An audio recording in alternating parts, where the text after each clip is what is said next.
organisée.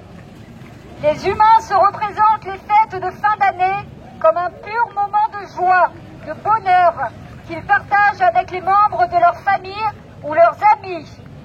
Il est souvent dit que l'important est d'être ensemble, de mettre en pause le quotidien pour se retrouver et d'ouvrir son cœur à l'autre.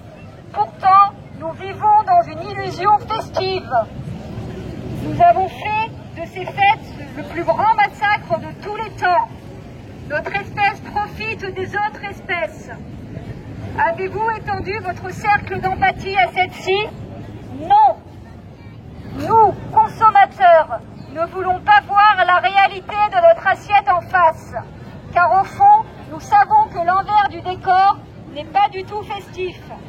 Nous massacrons 3 millions d'innocents chaque jour pour nos papilles gustatives, sans aucune autre raison que le goût.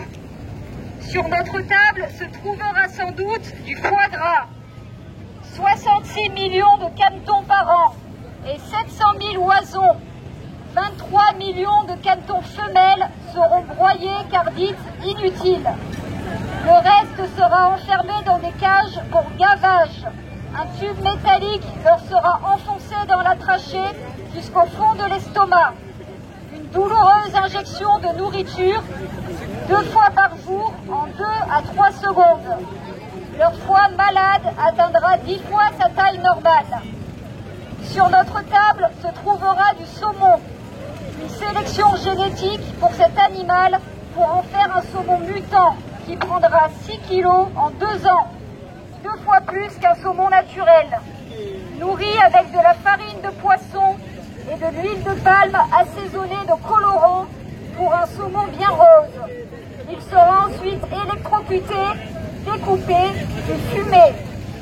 Le chevreuil, le sanglier, la dinde, le chapon, le poulet, le veau, le lapin, le porc et tous les autres animaux n'auront pas eu des meilleurs que les animaux que nous venons de vous citer en exemple. Les animaux veulent simplement d'être différents de nous. Nous, humains, nous nous donnons un droit de vie et de mort sur les êtres vivants. Nous pensons être les dieux tout-puissants. Nous massacrons des milliards d'individus. Détruisons notre planète. Nous faisons les fiers derrière nos assiettes, alors qu'en fait, le problème vient de nous. Nous réduisons à l'état d'esclaves et de marchandises ces êtres vivants.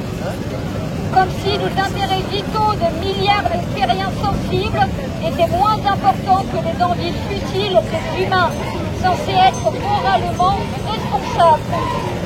Comme si le sexe, l'origine ou l'espèce d'un être sensible était une raison pour en justifier qu'il, elle, soit envoyé à l'abattoir et démembré sans aucune nécessité.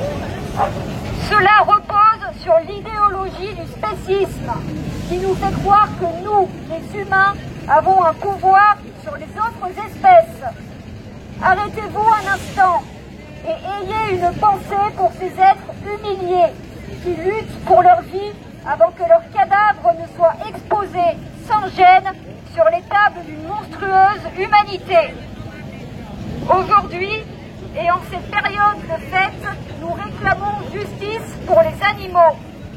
Alors, ne faites pas de vos corps des cimetières et optez pour des repas sans cruauté, puisque l'alimentation végétalienne équilibrée est adaptée à tous les âges de la vie et convient aux plus grands sportifs.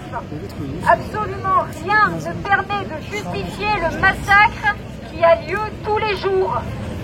Luttons ensemble pour la prise en compte des intérêts fondamentaux de tous les êtres sensibles sans discrimination arbitraire.